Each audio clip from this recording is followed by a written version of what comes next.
This wasn't supposed to happen. NBC didn't plan a takeover. The NBA didn't see a disruption coming. And the WNBA definitely didn't want this conversation airing on live television. They need to go get, well, the next best thing, I suppose. Caitlin Clark.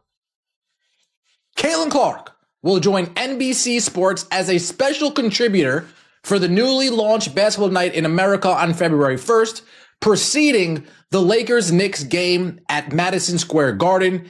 It will be CC's first time in an analyst-type role on TV. She will return to the show on March 29th, preceding Knicks Thunder in Oklahoma City. She is joining a studio. But the moment Caitlin Clark sat in that chair, everything shifted. What started as a simple segment exploded into something nobody could control.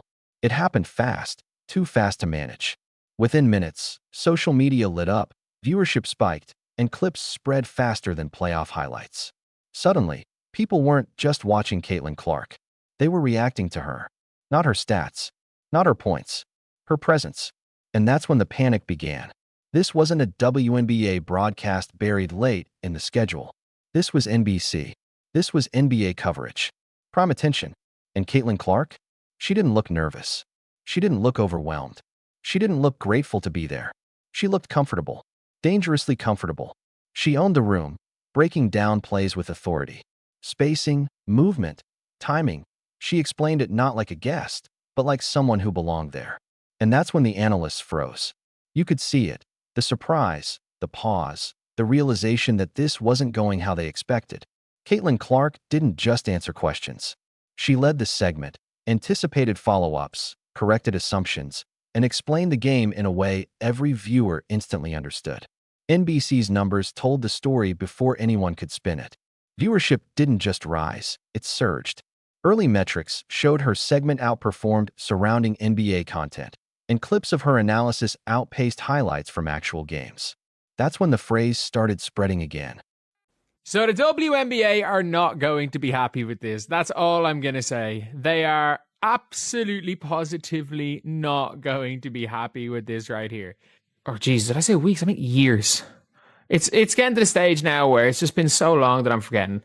Like, this narrative has been going on for weeks, months, years, and it's never going to stop. Caitlin Clark could win 10 rings and they're still going to complain about her not winning in high school. Like, I just mean it where it's like, these people, none of this is relevant to anything. Like, it is funny in terms of the, It was the Caitlin Clark effect. But this time, it wasn't about ticket sales. It was about attention. And where attention goes, power follows. That's when the story got uncomfortable. Behind the scenes, tension flared immediately. Insiders say multiple WNBA players were uncomfortable watching it unfold. Not because Caitlin did anything wrong. She didn't. But because of what it represented. Massive exposure, undeniable validation, and the kind of recognition they had been told didn't matter. Say that Clark, the Indiana Fever star with an enormous following within the game, is joining the network's pregame coverage for its debut of Sunday Night Basketball this weekend when the Los Angeles Lakers play the New York Knicks at Madison Square Garden. The debut. They picked her to kick it off. Not, yeah, it'll do a couple weeks and then you'll come in. No. We need you to launch this thing, dude. We need you to kick this off, CC.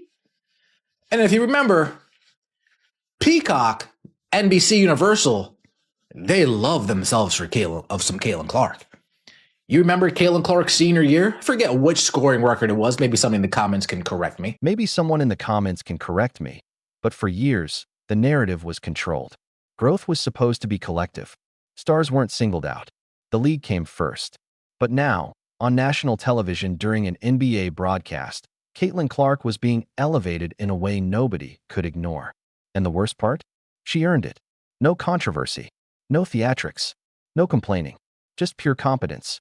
That's when reactions shifted from excitement to resentment. Because when one person gets this much attention, it forces a question nobody wants to ask. Why her? The answer is simple. People watch. NBC didn't push Caitlin Clark. Viewers pulled her forward. The network followed the numbers. And numbers don't care about politics. Numbers care about results. According to multiple reports, Internal conversations started almost immediately. Not public statements. Private discussions. Questions like, what does this mean for future coverage? How do we balance this? What happens if this keeps happening? It wasn't a one-off. Clips kept circulating. Engagement stayed high. Fans wanted more. And that's when the fear truly set in. Once a star crosses into mainstream sports media, not as a story, but as a presence, you can't put them back. That night, Caitlin Clark wasn't just a WNBA player. She was a basketball voice. And that changes everything. This is why reactions from certain corners were so sharp. Because the moment exposed something the league has tried to control for years. Star power isn't equal, and pretending it is doesn't make it true. Some players move the needle. Some don't. And Caitlin Clark just moved it on live television, in front of an NBA audience. That's when analysts started saying it out loud. This isn't normal. This doesn't happen by accident. Flood said he's convinced Clark can handle this new role. Quote, she's had cameras pointed at her for years, and she certainly always put on a show with a basketball in her hand. And after a game ends, she's always a great interview, Flood said. She's always so thoughtful in everything she says, and to have the ability to do that on this platform with this team, it's going to be a lot of fun to listen to. That's the beauty of who she is. Clark has dabbled in sports broadcasting before, going viral once for attempting to do some play-by-play while watching the Philadelphia Phillies, not knowing Fever teammate Lexi Hull was secretly recording her. Furthermore, Clark was actually in the booth, not doing play-by-play, but in the booth for a Yankees game, her rookie season, after her rookie season.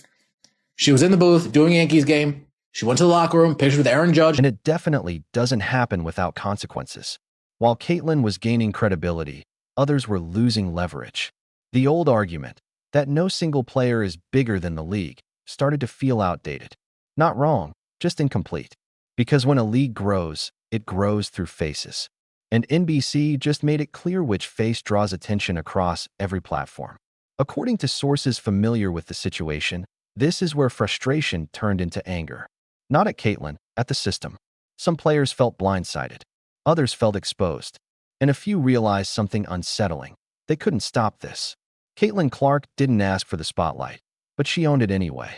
If you want, I can rewrite the next part in this same tense, cinematic style, keeping your full Caitlin Clark expose flowing like a blockbuster sports narrative.